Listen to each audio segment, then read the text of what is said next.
ஆத்ம சமர்ப்பணம். ஓம் ஸ்வரூப நிரூபணகரவே ஸ்ரீகுரவே நம.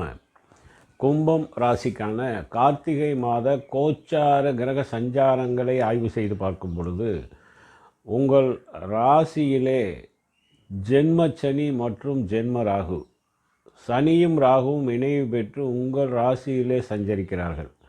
அப்போது இந்த ஜென்ம சனியினாலும் ஜென்ம ராகுவினாலும் பாதிப்புகள் மட்டுமே இருக்குமா அப்படின்னா கண்டிப்பாக இருக்காது. பொதுவாகவே சனியும் ராகுவும் இருந்தால் மனக்குழப்பம், தெளிவான முடிவெடுக்க முடியாத ஒரு தடுமாற்றம், எந்த ஒரு காரியத்தையும் சரியான வகையிலே இறங்கி செய்யாமல் தவறான வழியிலே சென்று அதன் மூலம் நிறைய விரயங்கள், நிறைய அவமானங்கள், நிறைய பாதிப்புகள் இவற்றை சந்தித்து கொண்டிருந்தவர்களுக்கு அதிலிருந்து நீங்கள் வெளிவரப் போகிறீர்கள். அந்த பாதிப்புகள் உங்களை விட்டு விலகப் போகிறது. காரணம் என்ன அப்படின்னு பார்த்தீங்கன்னா, உங்கள் ராசிக்கு 5ஆம் இடமான மிதுனத்திலே குரு பலன் பெற்று நிற்கிறார். மேலும் அந்த குரு பகவான் 9ஆம் பார்வையாக உங்கள் ராசியை பார்க்கிறார், கும்பத்தை பார்க்கிறார். அப்போது இவ்விரு கிரகங்களின் சஞ்சாரங்களால் எந்த ஒரு பாதிப்புகளும் உங்களுக்கு இருக்காது. மேலும் 2ஆம் பாவம் என்று சொல்லக்கூடிய தனம், வாக்கு, குடும்பஸ்தானம், 11ஆம் பாவம் என்று சொல்லக்கூடிய தனுசு, லாபஸ்தானம், தனம், லாபம், இவ்விரண்டின் ஸ்தானாதிபதி குரு பகவான் தனகாரகன். உங்கள் ராசிக்கு 5ஆம் இடத்திலே குரு பலன் அமைப்புடன் சஞ்சரிக்கிறார். அப்போது தனவரவுக்கு குறைவு இருக்காது. அதாவது நீங்கள் தொழில், வியாபாரம் எதில் இருந்தாலும் அதீத அளவிலே தனவரவு கிடைக்கப் போகிறது. தனவரவுனா பணம் மட்டுமல்ல, செல்வ சேர்க்கை அல்லது நவதானியங்கள் என்று சொல்லக்கூடிய விவசாயத்தின் மூலம் வர வேண்டிய தானிய சேர்க்கை, இவை அனைத்துமே உணவு சம்பந்தப்பட்ட பொருட்களும் தனம்தான். இப்போ தனம் சம்பந்தப்பட்ட வரவிற்கு குறைவு இருக்காது. வாக்கு தெளிவு இருக்கும், வாக்கிலே பிறழ்வு இருக்காது. பேசிய வாக்கை மாற்றி பேசக்கூடிய அமைப்பையும் தராது. வீண் பேச்சு இருக்காது. எதிர்வாதம் செய்யக்கூடிய அமைப்பும் இருக்காது. மறுத்து பேசுவதும் இருக்காது. மேலும் குடும்பத்திலே இருந்து வந்த மனக்கசப்பு, குடும்பத்திலே இருந்து வந்த கருத்து வேறுபாடு, பிரிவினை, சண்டை, சச்சரவு, இவை அனைத்தும் மாறி குடும்பத்திலே மகிழ்ச்சியான சூழ்நிலையை தரும். 3ஆம் பாவகம் மேஷம், அதாவது தைரிய வீரிய ஸ்தானம் மற்றும் இளைய சகோதரத்துவத்துக்கான அமைப்பு. அதனுடைய அதிபதியான செவ்வாய் பகவான் உங்கள் ராசிக்கு இந்த 10ஆம் இடமான தொழில் ஸ்தானத்திலே ஆட்சி பெற்று நிற்கிறார். ஆட்சி பெற்று சூரியன் மற்றும் புதன் ஆகிய இரு கிரகங்களுடன் இணைவற்று சஞ்சரிக்கிறார். அப்போது இந்த 10ஆம் பாவங்கிறது சூரியன், புதன், செவ்வாய் இம்மூன்று கிரகங்களுக்கும் உபஜயஸ்தானம். உபஜயஸ்தானம்னாலே 3 கிரகங்களும் அவரவர்களுடைய காரகத்துவத்தை உங்களுக்கு யோக பலனாக தரப்போகிறார். இப்போது வேலைக்கு நீங்கள் முயற்சி பண்ணுறீங்க அப்படின்னா, ஒரு யூனிஃபார்ம் போட்ட வேலை, அரசு வேலை, அரசியல், அரசு சார்ந்த தொழில்கள் செய்பவர்கள், நகைத்தொழில் செய்பவர்கள் மற்றும் உத்தியோகத்திற்காக முயற்சி செய்து காவல், இராணுவம் மற்றும் அதாவது தீயணைப்புத்துறை என்று சொல்லக்கூடிய இந்த உத்தியோகங்களுக்கு முயற்சி செய்பவர்கள், இவர்கள் அனைவருக்கும் கண்டிப்பாக அந்த உத்தியோகங்கள் கிடைக்கும். அரசு உத்தியோகம் உறுதியாக கிடைக்கக்கூடிய காலகட்டம். மேலும் பார்த்திங்கன்னா, இந்த 3ஆம் பாவங்கிறது அனைத்து காரியங்களிலும் வெற்றி தரக்கூடிய பாவகம். எடுத்த முயற்சிகள் அனைத்திலுமே வெற்றி கிடைக்கும். இதுவரைக்கும் எடுத்த முயற்சிகள் எல்லாமே மந்தத்தன்மையால் தாமதப்பட்டு கொண்டிருந்தது, இனி இருக்காது. அந்த மந்தத்தன்மை மாறி எடுத்த முயற்சி, நீங்கள் செயல்படுத்தக்கூடிய ஒரு காரியம் அனைத்துமே உடனுக்குடன் உங்களுக்கு பலனை தரும். அனைத்து விதத்திலும் யோக பலன் தரும். வேலையாட்கள் உங்களுக்கு தேவையான ஒரு வேலையை அந்த குறித்த நேரத்திற்கு முன்பு முடித்து தருவார்கள். வேலையாட்களாலும் உங்களுக்கு கூடுதல் வரவு, கூடுதல் பண வரவு, கூடுதலான உங்களுக்கு புகழும் கிடைக்கும். நீங்கள் ஒத்துக்கொண்ட இடத்துல அந்த வேலையை அந்த ஒத்துக்கொண்ட நேரத்திற்குள் செய்து முடித்து தருவதால் அந்த இடங்களிலே உங்களுக்கு கௌரவம், புகழ் கூடக்கூடிய யோக அமைப்பையும் தரும். வீட்டிலே நடக்க வேண்டிய விசேஷ காரியங்கள் தடைபட்டு கொண்டிருந்த அமைப்பு மாறும். கண்டிப்பாக வீட்டில் நடைபெற வேண்டிய விசேஷ காரியங்கள் சிறப்பாக, அதாவது சீரும் சிறப்புமாக அனைவரும் வியக்கத்தக்க வகையிலே நீங்கள் நடத்தப் போகிறீர்கள். திருமண காரியம் திருமண வயதில் உள்ளவர்களுக்கு நடந்தேறும். உங்கள் குழந்தைகளுக்கு திருமண வயதாக இருந்தால் அவர்களுக்கு நீங்கள் முன்னின்று திருமணம் நடத்தக்கூடிய அமைப்பையும் தரும். மேலும் இந்த 3ஆம் இடம்ங்கிறது தந்தை மட்டுமல்லாமல் தாயை நினைத்து கவலைப்பட்டு கொண்டிருந்தவர்களுக்கு அந்த தாயை பற்றிய கவலைகள் மாறும். இப்போது வரக்கூடிய தனவரவை நீங்கள் அதை என்ன பண்ண போகிறீங்கன்னா, ஒரு இடம் அல்லது வீடு, ஆடை, ஆபரணங்கள் சேர்க்கக்கூடிய அமைப்பை தரப்போகிறது. மேலும் 4ஆம் பாவம் என்று சொல்லக்கூடிய ரிஷபத்தின் அதிபதியான சுக்கிரன் பாக்கியஸ்தானம் என்று சொல்லக்கூடிய துலாத்திலே ஆட்சி பெற்று சஞ்சரிக்கிறார். அப்போது வித்தை, தொழில் திறமை இவை அனைத்தும் பளிச்சிடும்னா அனைவருக்கும் தெரிகின்ற வகையிலே உங்களுடைய தொழில் பரவப்போகிறது. அதாவது அனைவரும் உங்கள் தொழிலை, நீங்கள் தான் அந்த தொழிலை செய்பவரா, நீங்கள் தான் அந்த வியாபாரத்தை செய்பவரா அப்படின்னு அனைவரும் ஆச்சரியத்தக்க வகையிலே உங்களுடைய வியாபாரம் செழிக்கும், தொழில் மேன்மையடையும், உத்தியோகத்தில் உயர்வு தரும். கால்நடை வளர்ப்பு விற்பனையில் ஈடுபட்டு கொண்டிருப்பவர்களுக்கு பசு பால் விருத்தி என்று சொல்லக்கூடிய யோக அமைப்பு கிடைக்கப் போகிறது. அதாவது கால்நடை அதிக அளவிலே உங்களுக்கு விருத்தி ஏற்படும், இனப்பெருக்கம் ஏற்பட்டு அதன் மூலம் அந்த கால்நடைகள் நல்ல விலைக்கு விற்கக்கூடிய ஒரு அமைப்பும் கிடைக்கப் போகிறது. அதன் மூலம் லாப வரவுக்கு குறைவு இருக்காது. மேலும் இந்த 4ஆம் இடம்ங்கிறது வாகன யோகத்தை தரும், வீடு மனை யோகத்தை தரும். விவசாயம் செய்பவர்களுக்கு விவசாயத்திலே அதீத வருமானத்தை தரும்.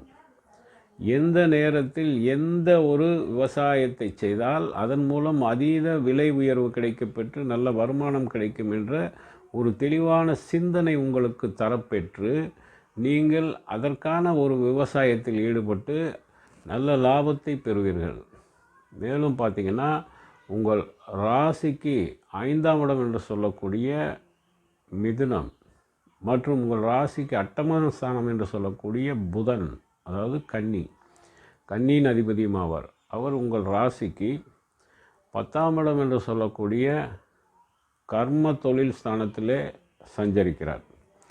அப்போது உபஜயஸ்தானத்திலே சஞ்சரிக்கிறதுனால பூர்வீக சொத்துக்கள் கிடைக்கப்பெறும், அதில் இருந்த வில்லங்கங்கள் விலகும்.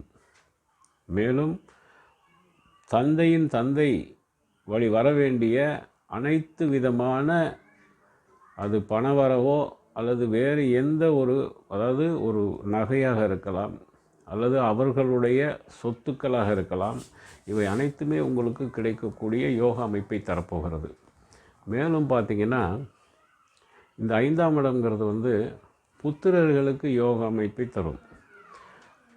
கல்வியிலே மாணவர்களாக இருக்கக்கூடிய புத்திரர்களுக்கு கல்வியிலே மேன்மை கிடைக்கப் போகிறது.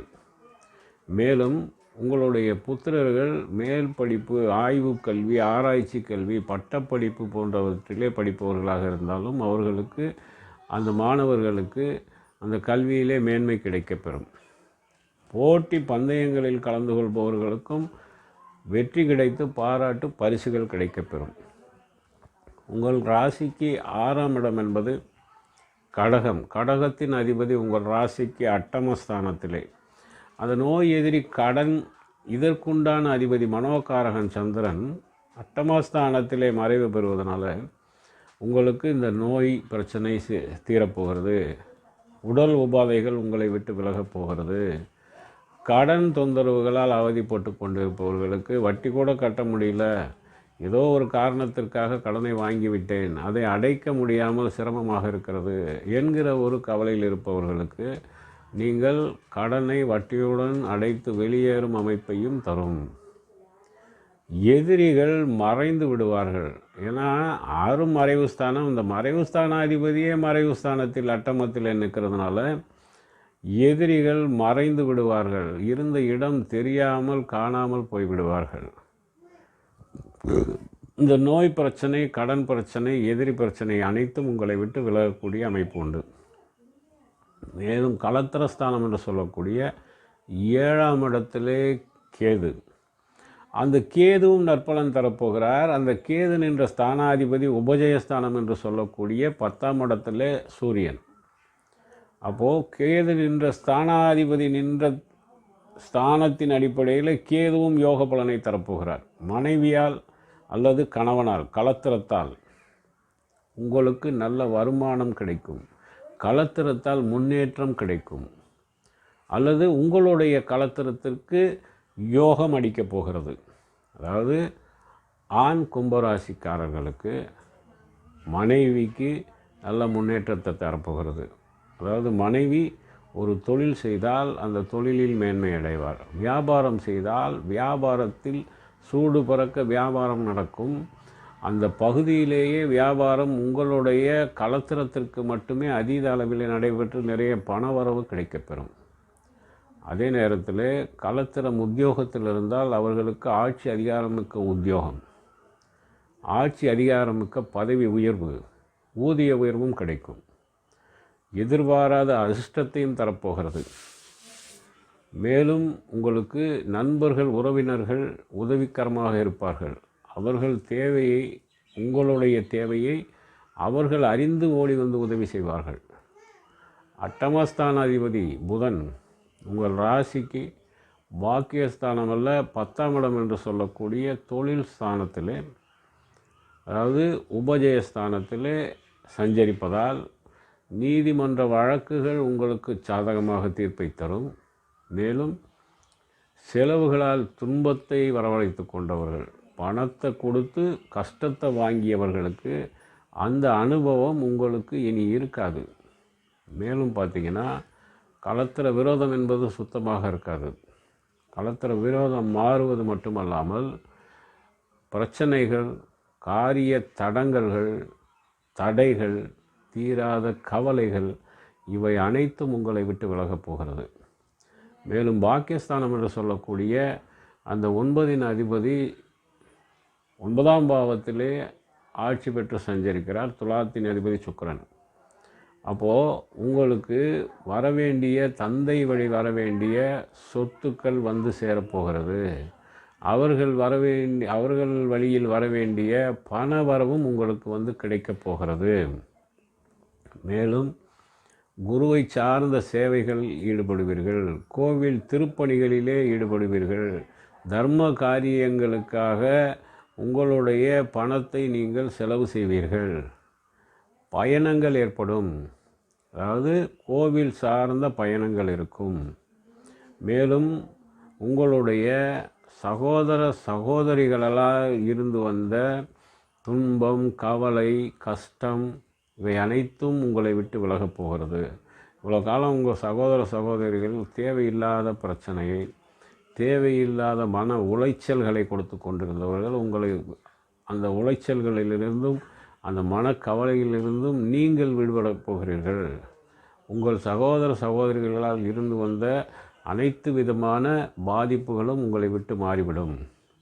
தொழில் ஸ்தானம் என்று சொல்லும்பொழுது இங்கே செவ்வாய், புதன், சூரியன் ஆகிய 3 கிரகங்களும் இணைவு பெற்றிருக்கிறதுனால, அதாவது ஒரு புதன் என்று சொன்னால் ஆசிரியர் தொழில் செய்பவர்கள், உளவுத்துறையில் இருப்பவர்கள், பத்திரிகை துறையில் இருப்பவர்கள், செய்தித்துறை, பத்திரிகை துறை சார்ந்த தொழில்களை செய்பவர்கள், பேனா பேப்பர் தொடர்புள்ள தொழிலில் இருப்பவர்கள், மேலும் பார்த்திங்கன்னா இந்த பவளம் மற்றும் இந்த மரகதக்கல் விற்பனையில் இருப்பவர்கள், அதே போல் இந்த வங்கி பணியில் இருப்பவர்கள் மற்றும் தொலைத்தொடர்பிலே பணி செய்யக்கூடியவர்கள், மேலும் தபால் துறையிலே பணி செய்பவர்கள், தபால் துறை சார்ந்த தொழில் செய்பவர்கள், இவர்கள் அனைவருக்கும் நல்ல முன்னேற்றமான பலன்கள், ஊதிய உயர்வு, பதவி உயர்வு, வியாபார வருமானம் கூடுதல் இவை அனைத்தும் கிடைக்கும்.